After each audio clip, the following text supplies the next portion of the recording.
Welcome back to Teen Storytime. My name is Aryn and I am a librarian with the Hillsborough Public Library System. And today we are continuing on with The Graveyard Book by Neil Gaiman.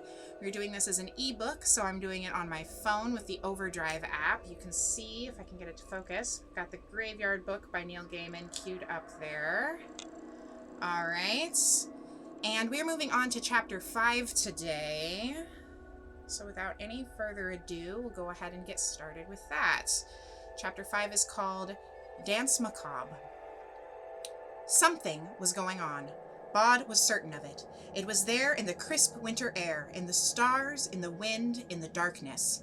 It was there in the rhythms of the long nights and the fleeting days. Mistress Owens pushed him out of the Owens' little tomb.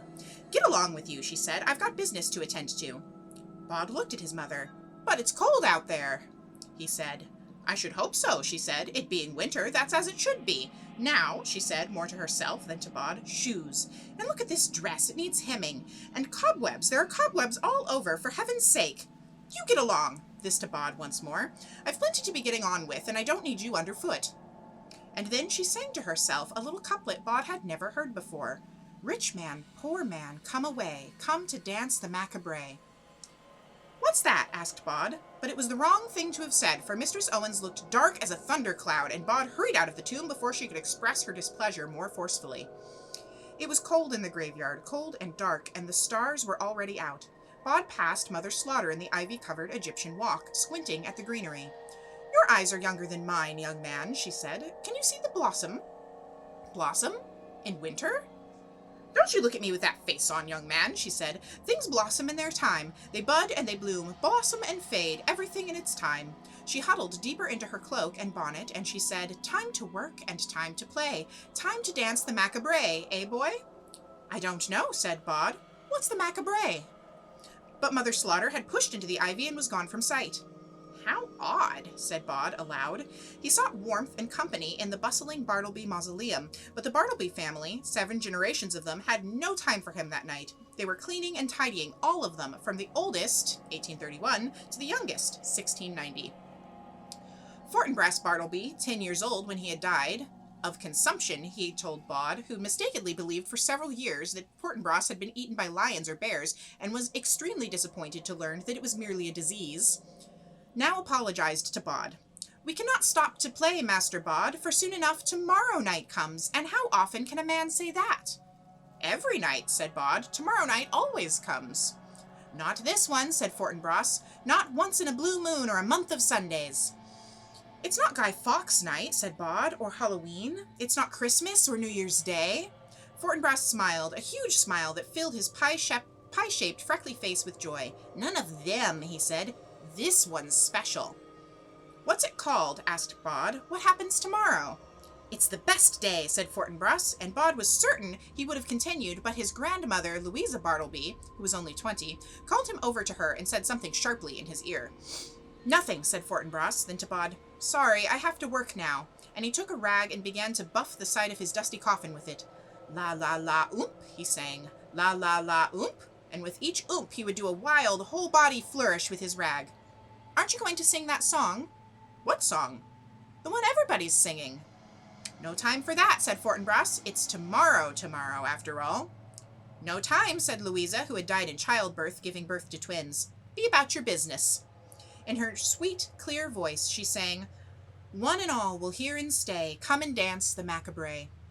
Bod watched down to the crumbling little church.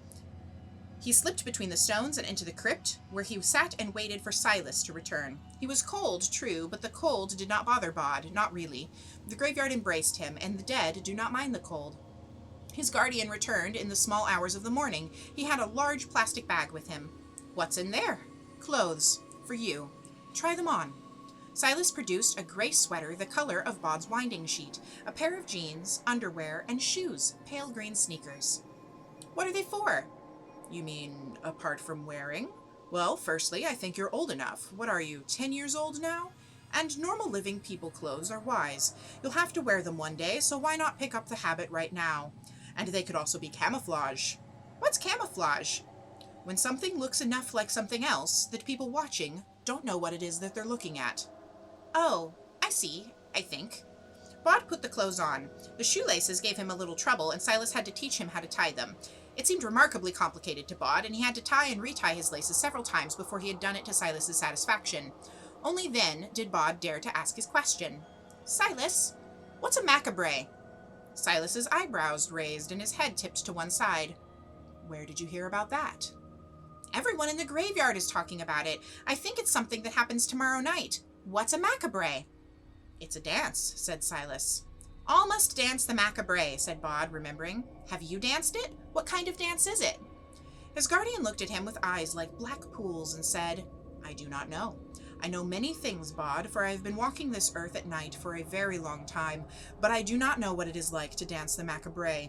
You must be alive or you must be dead to dance it, and I am neither." Bod shivered. He wanted to embrace his guardian, to hold him and tell him that he would never desert him, but the action was unthinkable. He could no more hug Silas than he could hold a moonbeam, not because his guardian was insubstantial, but because it would be wrong. There were people you could hug, and then there was Silas. His guardian inspected Bod thoughtfully, a boy in new clothes. "You'll do," he said. "Now you look like you've lived outside the graveyard all your life." Bod smiled proudly. Then the smile stopped and he looked grave once again. He said, "But you'll always be here, Silas, won't you? And I won't ever have to leave if I don't want to?" "Everything in its season," said Silas, and he said that no more that night. Bod woke early the next day when the sun was a silver coin high in the gray winter sky. It was too easy to sleep through all the hours of daylight, to spend his winter in one long night and never see the sun, and so each night before he slept, he would promise himself that he would wake in daylight and leave the Owens' cozy tomb. There was a strange scent in the air, sharp and floral. Bod followed it up the hill to the Egyptian walk, where the winter ivy hung in green tumbles, an evergreen tangle that hid the mock Egyptian walls and statues and hieroglyphs. The perfume was heaviest there, and for a moment Bod wondered if snow might have fallen, for there were white clusters on the greenery. Bod examined a cluster more closely. It was made of small, 5-petaled flowers, and he had just put his head in to sniff the perfume when he heard footsteps coming up the path. Bod faded into the ivy and watched. 3 men and a woman, all alive, came up the path and into the Egyptian walk. The woman had an ornate chain around her neck. "Is this it?" she asked. "Yes, Miss Carroway," said one of the men, chubby and white-haired and short of breath. Like each of the men, he carried a large, empty wicker basket. She seemed both vague and puzzled. "Well, if you say so," she said, "but I cannot say that I understand it." She looked up at the flowers. "What do I do now?" The smallest of the men reached into his wicker basket and brought out a tarnished pair of silver scissors. "The scissors, Lady Maris," he said. She took the scissors from him and began to cut the clumps of blossoms, and she and the 3 men started to fill the baskets with flowers. "This is," said Mrs. Carroway, the Lady Maris, after a little while, "perfectly ridiculous." "It is," said the fat man, "a tradition." "Perfectly ridiculous," said Miss Carroway, but she continued to cut the white blossoms and drop them into the wicker basket. When they had filled the first basket, she asked, "Isn't that enough?" "We need to fill all 4 baskets," said the smaller man, "and then distribute a flower to everyone in the old town." "And what kind of tradition is that?" said Mrs. Carroway. "I asked the Lord Mayor before me, and he said he'd never heard of it." Then she said, "Do you get a feeling someone's watching us?" "What?" said the 3rd man, who had not spoken until now. He had a beard and a turban and 2 wicker baskets. "Ghosts, you mean? I do not believe in ghosts." "Not ghosts," said Miss Carroway, "just a feeling like someone's looking." Bod fought the urge to push further back into the ivy. "It's not surprising that the previous Lord Mayor did not know about this tradition," said the chubby man, whose basket was almost full. "It's the first time the winter blossoms have bloomed in 80 years. The man with the beard and the turban, who did not believe in ghosts, was looking around him very nervously. "Everyone in the old town gets a flower," said the small man, woman, and child. Then he said slowly, as if he were trying to remember something he had learned a very long time ago, "One to leave, and one to stay, and all to dance the macabre." Miss Carroway sniffed. "Stuff and nonsense," she said, and kept on snipping the blossoms. Dusk fell early in the afternoon, and it was night by 4:30. Bod wandered the paths of the graveyard looking for someone to talk to, but there was no one about. He walked down to the potter's field to see if Liza Hemstock was about, but found no one there. He went back to the Owens' tomb, but found it also deserted. Neither his father nor Mr. Owens was anywhere to be seen.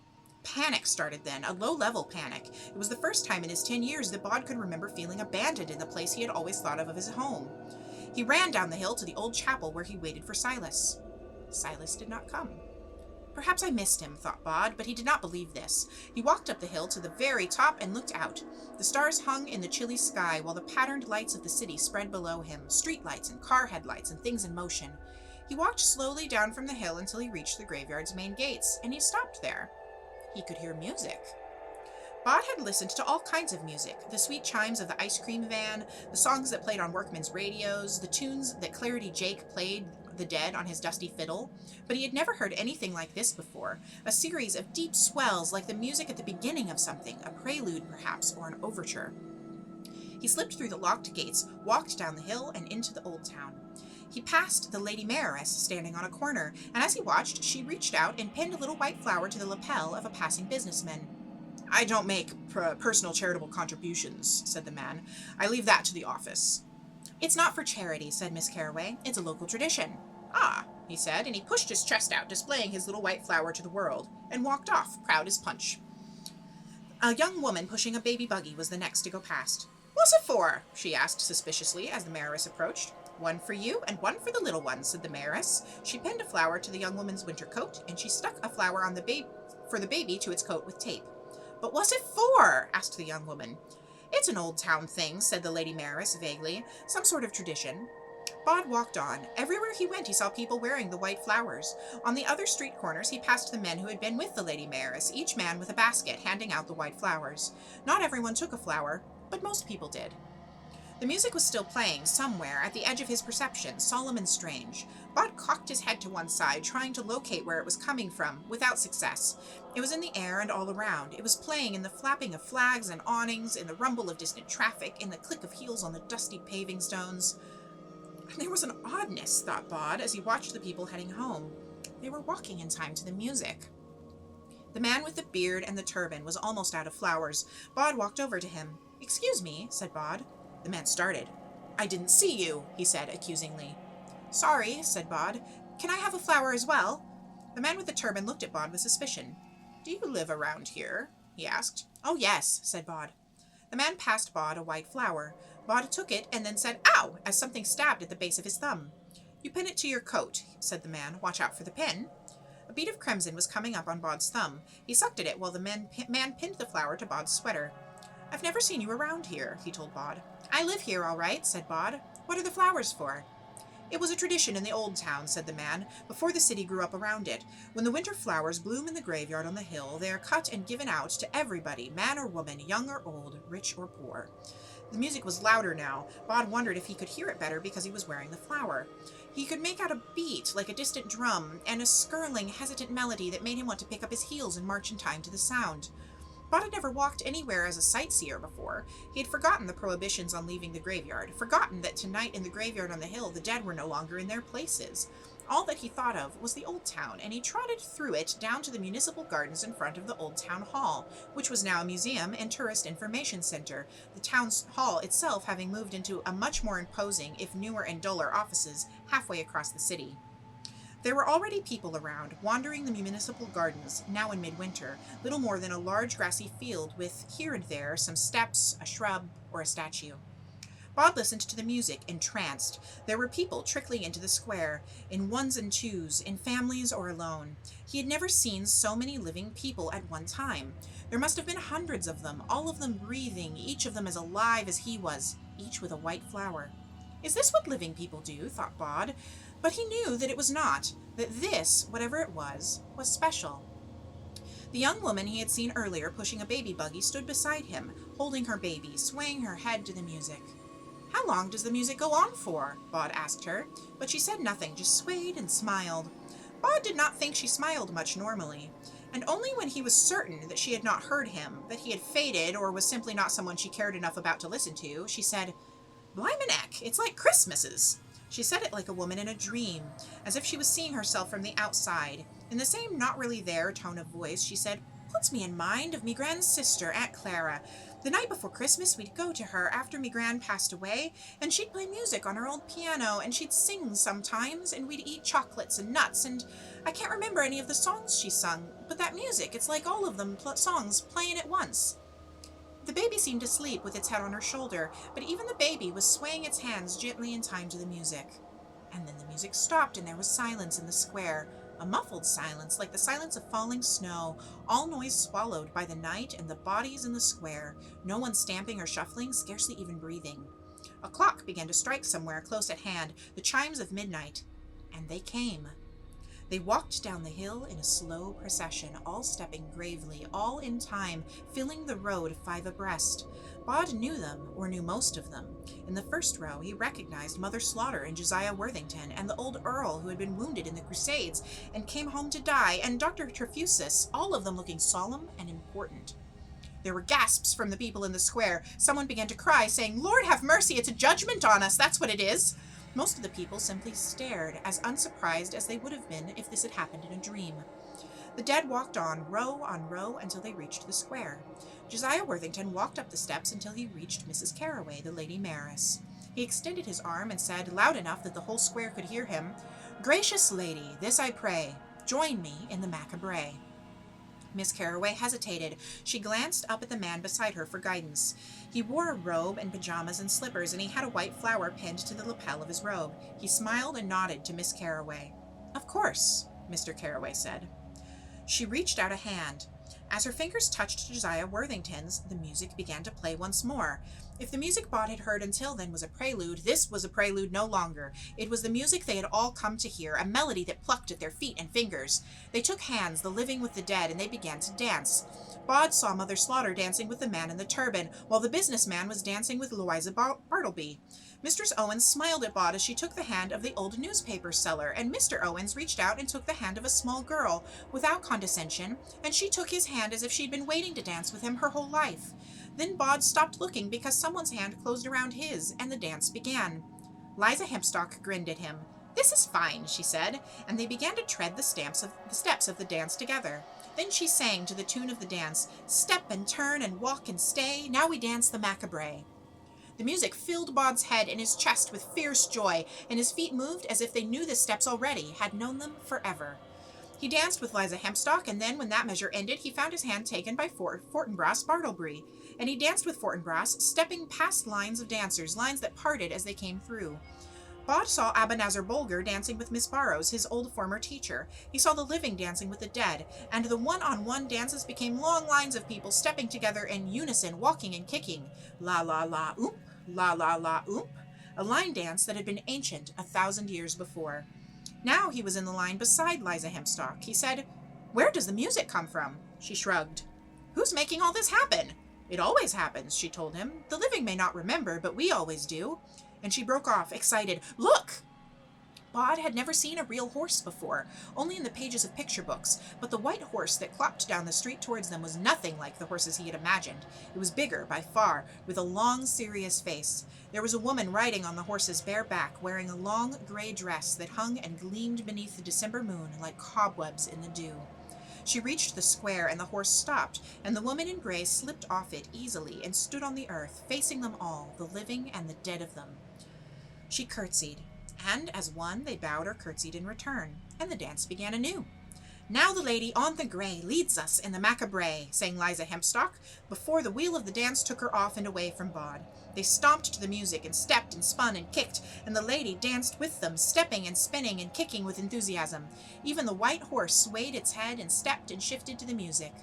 The dance sped up, and the dancers with it. Bod was breathless, but he could not imagine the dance ever stopping. The macabre, the dance of the living and the dead, the dance with death.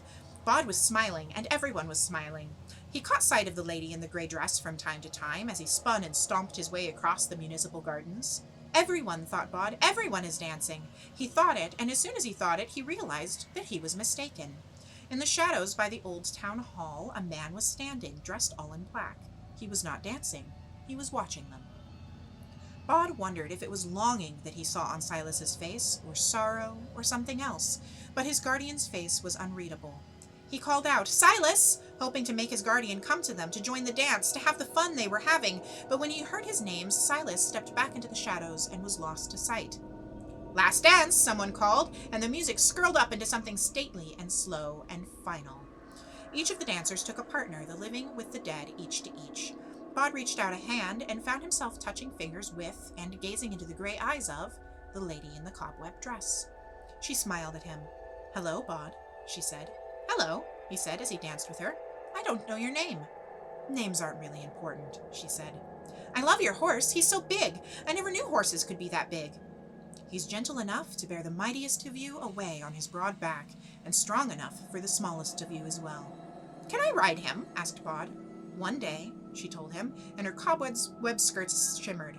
One day, everybody does. Promise? I promise. And with that, the dance was done. Bod bowed low to his dancing partner, and then and only then did he feel exhausted, feel as if he had been dancing for hour after hour. He could feel all his muscles aching and protesting. He was out of breath. A clock somewhere began to strike the hour, and Bod counted along with it. 12 chimes. He wondered if they had been dancing for 12 hours, or 24, or for no time at all. He straightened up and looked around him. The dead had gone, and the lady on the gray. Only the living remained, and they were beginning to make their way home, leaving the town square sleepily, stiffly, like people who had awakened from a deep sleep, walking without truly waking. The town square was covered with tiny white flowers. It looked as if there had been a wedding. Bod woke the next afternoon in the Owens' tomb feeling like he knew a huge secret, that he had done something important, and he was burning to talk about it. When Mistress Owens got up, Bod said, "That was amazing last night." Mistress Owens said, "Oh, yes." "We danced," said Bod, "all of us, down in the old town." "Did we indeed?" said Mistress Owens with a snort. "Dancing, is it? And you know you aren't allowed down into the town." Bod knew better to even try to talk to his mother when she was in this kind of mood. He slipped out of the tomb into the gathering dusk.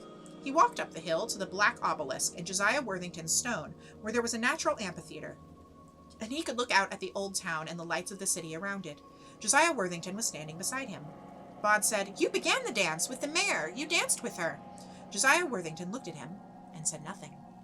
"You did," said Bod. Josiah Worthington said, "The dead and the living do not mingle, boy. We are no longer part of their world. They are not part of ours. If it happened that we danced the dance macabre with them, the dance of death, then we certainly would not speak of it, and we certainly would not speak of it to the living." "But I'm one of you." "Not yet, boy. Not for a lifetime." And Bod realized why he had danced as one of the living and not as one of the crew that had walked down the hill, and he said only, "I see. I think." He went down the hill at a run, a 10-year-old boy in a hurry, going so fast that he almost tripped over Digby Pool. 1785 to 1860. As I am, so shall you be. Righting himself by the effort of will, and he charged into the old chapel, scared he would miss Silas, that his guardian would already be gone by the time Bod got there. Bod sat down on the bench. There was movement beside him, although he heard nothing move, and his guardian said, "Good evening, Bod." "You were there last night," said Bod. "Don't even try to say you weren't there or something, because I know you were." "Yes," said Silas. "I danced with her, with the lady on the white horse." "Did you?" "You saw it. You watched us, the living and the dead. We were dancing. Why won't anyone talk about it?" "Because there are mysteries. Because there are things that people are forbidden to speak about. Because there are things they do not remember." "But you're speaking about it right now. We're talking about the macabre." "I have not danced it," said Silas. "You saw it, though." Silas said only, "I don't know what I saw." "I danced with the lady, Silas," exclaimed Bod. His guardian looked almost heartbroken then, and Bod found himself scared, like a child who had woken a sleeping panther. But all Silas said was, "This conversation is at an end." Bod might have said something. There were 100 things he wanted to say, unwise though it might have been to say them, when something distracted his attention, a rustling noise, soft and gentle, and a cold feather touch as something brushed his face. All his thoughts of dancing were forgotten then, and his fear was replaced with delight and with awe. It was the 3rd time in his life that he had seen it. "Look, Silas, it's snowing," he said, joy filling his chest and his head, leaving no room for anything else. "It's really snow." That was the end of chapter 5. I'm going to go ahead and continue because the next bit is short. We have what's called the interlude here. I don't know if there we go. There we go. We've got a short interlude before the next chapter. I'm going to go ahead and read that. The interlude is called The Convocation. A small sign in the hotel lobby announced that the Washington room was taken that night by a private function, although there was no information as to what kind of function this might be. Truthfully, if you were to look at the inhabitants of the Washington room that night, you would have no clearer idea of what was happening, although a rapid glance would tell you that there were no women in there. They were all men, that much was clear, and they all sat at round dinner tables, and they were finishing their dessert. There were about 100 of them, all in sober black suits, but the suits were all they had in common. They had white hair or dark hair or fair hair or red hair or no hair at all. They had friendly faces or unfriendly, helpful or sullen, open or secretive, brutish or sensitive. The majority of them were pink-skinned, but there were black-skinned men and brown-skinned. They were European, African, Indian, Chinese, South American, Filipino, American.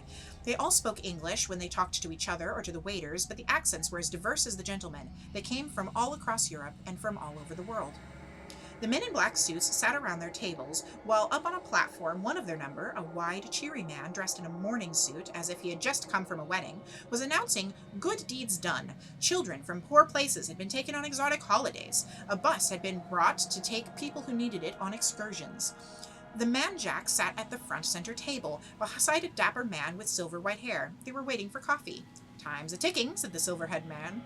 "And we're none of us getting any younger." The man Jack said, "I've been thinking that business in San Francisco 4 years ago was unfortunate, but like flowers that bloom in the spring, tra-la-la, nothing to do with the case. You failed, Jack. You were meant to take care of all of them. That included the baby. Especially the baby. Nearly only counts in horseshoes and hand grenades." A waiter in a white jacket poured coffee for each of the men at the table. A small man with a pencil-thin black mustache, a tall blond man, good-looking enough to be a film star or a model, and a dark-skinned man with a huge head who glared out at the world like an angry bull. These men were making a point of not listening to Jack's conversation, and instead were paying attention to the speaker, even clapping from time to time. The silver-haired man added several heaped spoonfuls of sugar to his coffee and stirred it briskly.